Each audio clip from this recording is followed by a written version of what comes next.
بچوں نے اگر معافی کی نیت نہ بھی کی ہو نا، تو بھی وہ اپنے تنازعات کو، اپنے جھگڑوں کو بھلا دینے یا بھول جانے کی صلاحیت رکھتے ہیں۔ ان کی لڑائی اصل میں بڑے دل والوں کی لڑائی ہے۔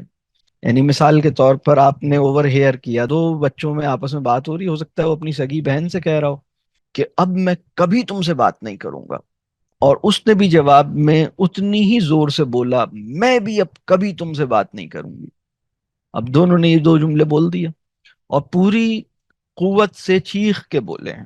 بچے جب آپس میں ایک دوسرے سے یہ بات کر رہے ہوتے ہیں تو وہ ان کے جذبات ہوتے ہیں، لیکن وہ ان کا شعور نہیں ہوتا۔ اس میں فرق ہے۔ اب میں کبھی تم سے بات نہیں کروں گا، یہ ان کا شعور نہیں ہے۔ دوسری بات یہ کہ جو ہم نے جذبات میں کہہ دیا، اس کی بنیاد پر ہم اپنے شعور کو فکس کر لیں، یہ بھی ان کی سچویشن نہیں ہوتی۔ لیکن اگر آپ نے کبھی غصے میں کسی کو یہ کہہ دیا، اب میں کبھی تم سے بات نہیں کروں گا، تو یہ ایگزیکٹلی آپ کے شعور کی صورتحال ہوتی ہے۔ اور اگر شعور کی صورتحال نہیں ہوتی تو یہ کہنے کے بعد آپ اسے انا کا مسئلہ بنا لیتے ہیں۔ آپ کہتے ہیں میں نے تو اسے کہہ دیا تھا اب میں کبھی تمہارے گھر نہیں آؤں گا، تو اب آپ کبھی بھی اس کے گھر نہیں جاتے، اس لیے کہ آپ کے انا کا مسئلہ ہو گیا۔ تو آپ کے کانفلکٹس کی نوعیت اور ان کے کانفلکٹس کی نوعیت بہت مختلف ہے۔ وہ اس لڑائی کو اپنی انا کا مسئلہ نہیں بناتے، خاص طور پہ 0 سے 8 ایئرس کے بچے اپنی انا کا مسئلہ اسے نہیں بناتے۔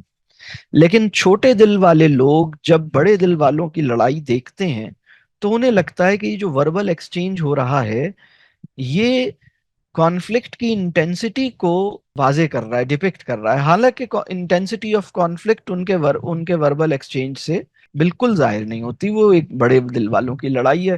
اور میں یہ بات عرض کر رہا ہوں کہ معافی کی نیت اگر نہ بھی کی ہو تو ایسی لڑائی کو بھی بھول سکنے اور بھلا دینے، اور آدھے گھنٹے کے بعد دونوں دوبارہ بیٹھے ہوئے کھیل رہے ہوں گے اور آپ کہیں گے اسی لڑکے نے دوبارہ تمہارے گھر کی گھنٹی بجائی ہے جس کو تم اتنی بڑی بات کہہ کے آئے، اور اس نے تمہیں ایسا۔ اب جب اس نے دوبارہ بیل بجائی یا دوبارہ اس کو آواز لگائی تو وہ تو دوبارہ بھاگا جا رہا ہے کھیلنے کے لیے، اس لیے کہ اس نے تو انا کا مسئلہ بنایا ہی نہیں تھا، یہ تو بڑے دل والوں کی لڑائی تھی۔ آپ کا پرابلم یہ ہے کہ آپ سن رہے تھے یہ لڑائی، آپ بن گئے پارٹی۔ آپ نے کہا کہاں جا رہے ہو؟ اس نے کہا میں وہ ارشد آیا ہے اس سے کھیلنے جا رہا ہوں۔ آپ نے کہا نہیں، ارشد کے ساتھ نہیں کھیلو گے۔ کیوں نہیں کھیلوں گا؟ بس ارشد اچھا لڑکا نہیں ہے۔